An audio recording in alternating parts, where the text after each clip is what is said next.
Johnny Appleseed. Project done by 4B. Johnny Appleseed was a real person. His real name was John Chapman. He was born in Massachusetts. Chapman spent his life traveling, planting, and selling apple trees. He eventually became known as Johnny Appleseed. We hope you enjoy this story. It was a fall day more than 200 years ago. The leaves were orange, red, and yellow. The apples were ripe. On that day, a boy named John Chapman was born in Massachusetts. John grew up near the woods. He liked to play outside. He loved animals. John went to school. He learned to read and write. He loved to learn new things.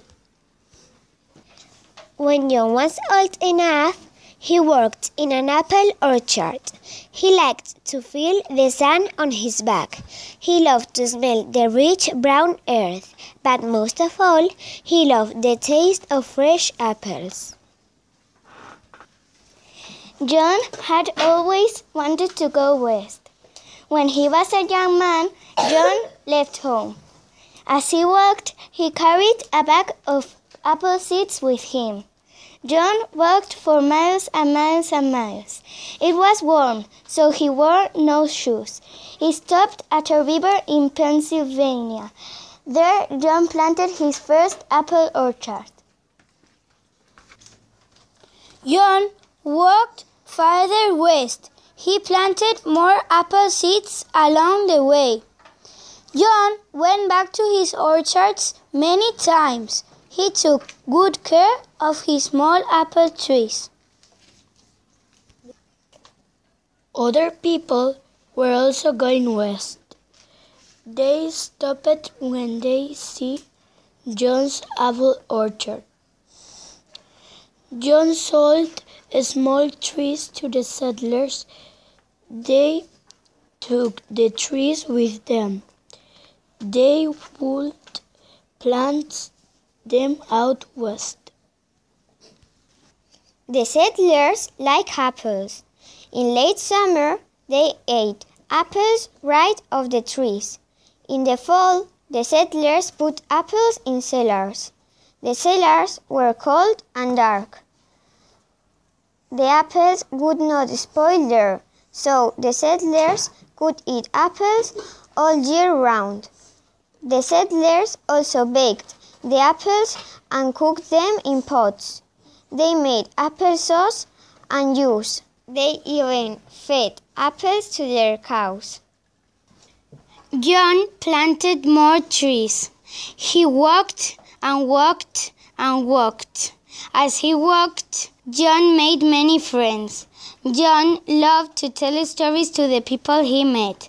Children liked to sit around a fire and listen to his stories. So did grown-ups. Each fall, John went back east to get more seeds. Then he headed west again and looked for places to plant new trees. In winter, John put fences around the orchards. He chopped firewood. He helped the settlers clear land. John made friends with everyone. He learned to speak with Native Americans. Once there was a fire. John's apple trees were in danger.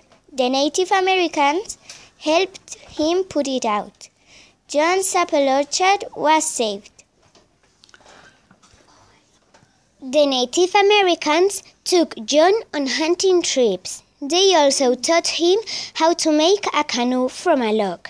Now he could travel on the rivers as well as on the land.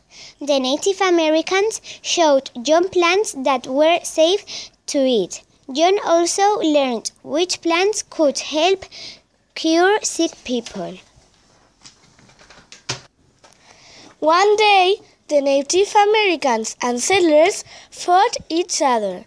John knew that many people could be hurt that day. He told the settlers to go a safe place. He helped save many lives that day. John planted apple trees his whole life. He went to many different states. When he was 71, he was still planting trees. One day, John walked a long way to one of his orchards. When he came back, he was very tired. He died a few days later. After John died, people began calling him Johnny Appleseed. They also told many tall tales about him. They said he played with a family of bears. They said he saved a wolf's life, and the wolf became his pet. People said John slept in trees. They said he talked to birds. People said John never wore shoes. They said he walked in the snow in his bare feet. People said a snake bit John on his foot. They say John didn't die because his feet were so tough. People even said he wore a pot for a hat. People told all kinds of stories about Johnny Appleseed. Are these stories true? Some of them maybe. We don't really know. We do know some things. Johnny Appleseed walked many miles. He walked across Pennsylvania, Ohio, Indiana, and even Iowa. He liked people and animals, and he liked to help others. And we know one thing for sure. Johnny Appleseed loved apples. He brought apples to many places and many people. Thank you for listening. If you want to hear more stories, you'll have to wait for next year. Subscribe and give us loads of likes. Thank you. Bye.